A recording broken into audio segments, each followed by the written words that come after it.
Hello students, मैं संदीप त्यागी आपका are के कैंपस के ऑफिशियल यूट्यूब चैनल पर स्वागत करता हूं। मैं आज आपको पढ़ाने वाला हूं अर्थमेटिक प्रोग्रेशन यानी एपी। हम इसको एपी के नाम से जानते हैं। अर्थमेटिक प्रोग्रेशन का मतलब होता है समांतर श्रेणी। कोई भी श्रेणी जिसमें अंतर समान रहेगा हमेशा उसको हम समांतर श्रेणी या अर्थमेटिक प्रोग्रेशन बोलते हैं।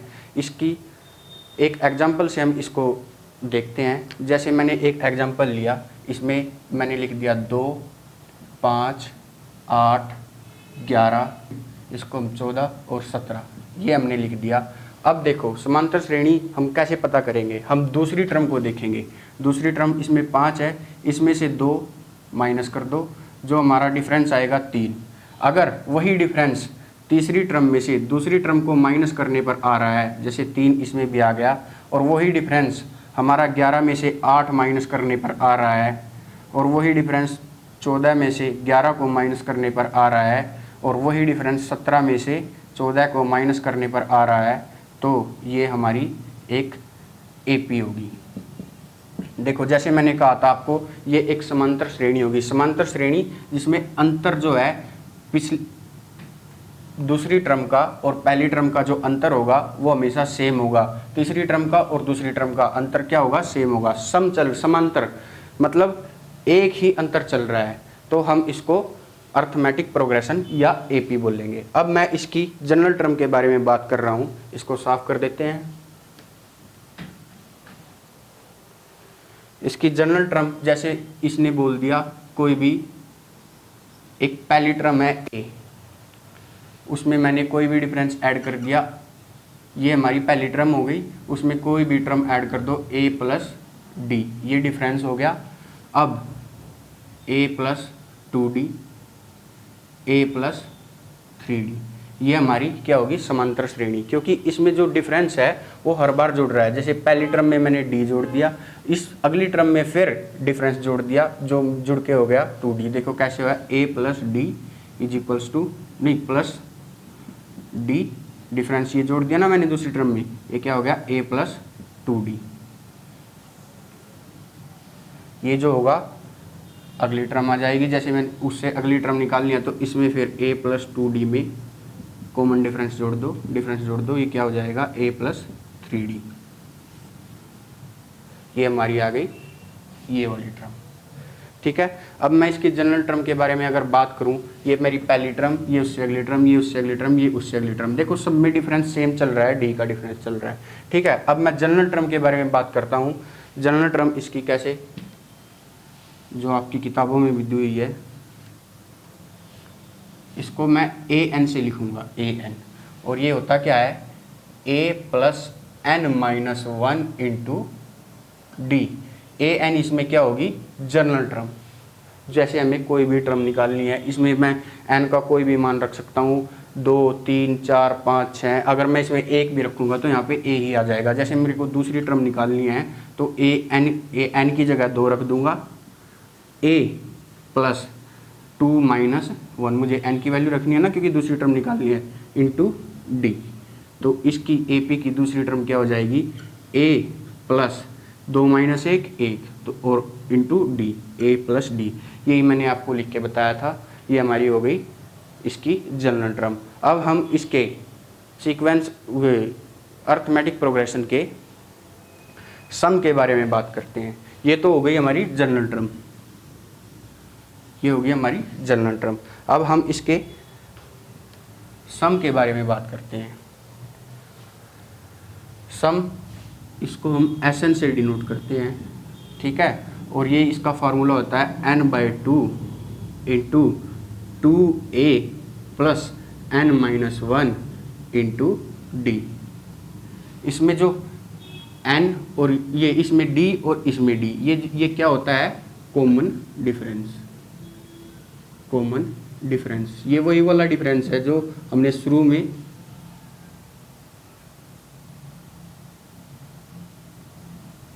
पता किया था। ये हमेशा सेम रहेगा, दूसरी टर्म और पहली टर्म का, तीसरी टर्म और दूसरी टर्म का, चौथी टर्म और तीसरी टर्म का, ये हमेशा सेम रहेगा। इसीलिए इसका नाम पड़ा है समांतर श्रेणी।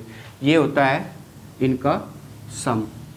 इसका एक फार्मूला और होता है एस एन का, इसको सम ऑफ एपी बोलते हैं। इसका एक फॉर्मूला और होता है, अगर मेरे को पहली टर्म मैंने ए मानी थी, फर्स्ट टर्म, ठीक है। अगर मेरे को पहली टर्म पता है और इसी एपी की मेरे को आखिरी टर्म भी पता है, तो मैं एस एन निकाल सकता हूँ n/2 a प्लस एल। इससे भी मैं एस एन निकाल सकता हूँ। ये मेरा हो गया सम ऑफ एन टर्म्स।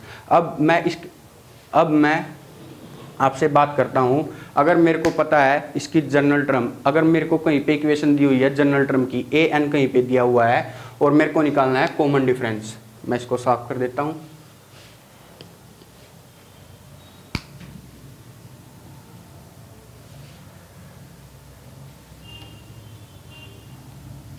अगर मुझे कहीं पे जनरल टर्म की इक्वेशन गिवन है, ठीक है, ये जनरल टर्म हो गई।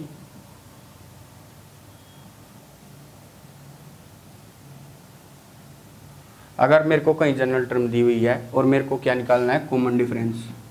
कॉमन डिफरेंस को सी डी निकल लेते हैं। उसमें जो डी था, इसको डी माना था ना हमने, तो जो जनरल टर्म होगी उसका यूज़ करेंगे, उस जनरल टर्म की इक्वेशन में से माइनस कर देंगे उसकी एक जो कम टर्म होगी, उससे एक कम टर्म होगी, उसको घटा देंगे और यही मेरा क्या आ जाएगा, कॉमन डिफरेंस या सी डी। इसको कॉमन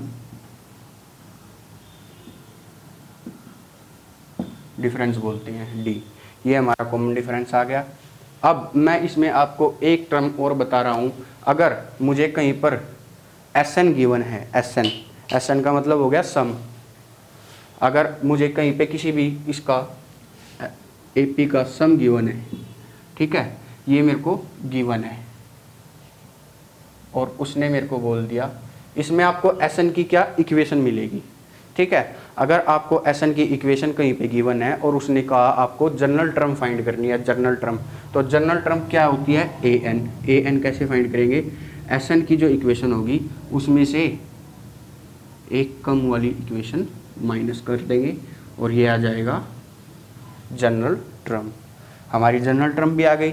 अब मैं आपको एक चीज़ और बता रहा हूँ इसमें, जैसे 3 नंबर इसमें दिए हुए हैं, ए, बी और सी, 3 नंबर दिए हुए हैं, तीनों एपी में है। एपी में है तो क्या होगा, इनका डिफरेंस क्या होगा, सेम। इनका डिफरेंस भी क्या होगा, सेम।